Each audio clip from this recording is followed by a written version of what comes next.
Your coworker just told you they loved your presentation. Your friend swears they didn't eat your leftovers.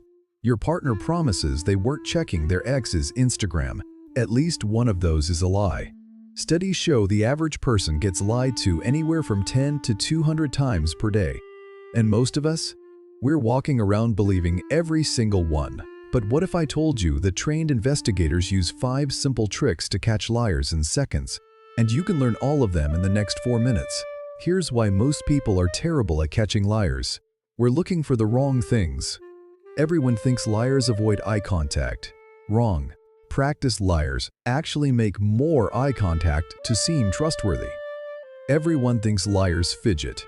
Wrong. Smart liars stay perfectly still because they know you're watching. We've been taught to look for tells that anyone who's watched a crime show knows to avoid.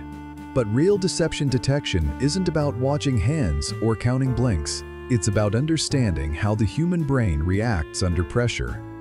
And once you know these 5 techniques, you'll spot lies before the person even finishes their sentence. Technique 1. The assumption flip. Stop asking yes or no questions. They're way too easy to lie about. Bad question. Did you go out last night? Smart question. Where did you end up going last night? See what happened? You assumed they went out. Now they have to either admit the truth or build an entire false timeline. And here's the key. Building fake timelines requires mental effort. Real memories just flow. Invented ones need construction. Watch what happens when you force someone to construct instead of confirm. They pause. They hesitate. They start sentences twice. That pause? That's your first red flag. Technique 2. The echo test. Here's something FBI interrogators use constantly. Make them repeat their story.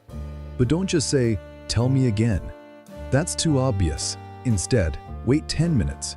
Then casually circle back with, "So, when you were at the gym earlier." Liars tell stories. Truth tellers recall events. Stories change with each telling. Events stay consistent.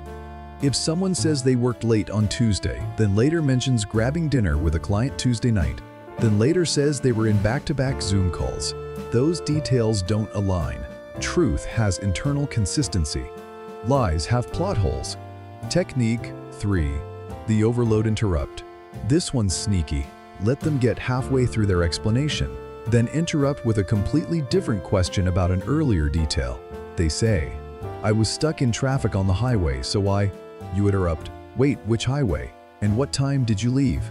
Lying requires active mental processing. You're holding a fake story together while trying to sound natural. When you interrupt that process with a demand for specific details, you overload their cognitive capacity. Truth tellers just answer. They were actually on that highway. They know what time they left. Liars freeze. They weren't ready for that question. They have to quickly invent details that fit the story they're building. Watch for that micropause, that split second of, "Oh crap, what did I say before?" Technique 4. The emotional mismatch. Listen to what they're saying. Watch how they're saying it. Do those two things match? Someone telling you their dog died should sound sad. If they're smiling while saying it, something's wrong. Someone excited about their promotion should have energy in their voice. If they sound flat and monotone, they're probably lying about how they feel. This works in reverse too. Fake emotions are usually exaggerated. Real anger is controlled. Fake anger is theatrical. Real sadness is quiet. Fake sadness is loud. Real excitement is specific. Fake excitement is vague. When the emotion doesn't match the content, you found your lie. Technique 5. The planted error. This is the most powerful one, so pay attention. Introduce a false detail into the conversation and see if they correct you. They're telling you about their weekend trip. You say, "Oh yeah, when it was raining on Saturday." Truth teller, "It wasn't raining. It was actually sunny." Liar, "Yeah, the rain was crazy." Why? Because liars are focused on not contradicting themselves. They're so worried about getting caught that they agree with details they never actually said. They're not correcting your planted error because they're not replaying a real memory. They're maintaining a fabricated narrative. Use this carefully, but when you catch someone agreeing to something that never happened, You've got them. Look, I'm not saying you should interrogate everyone you meet. Most lies are harmless.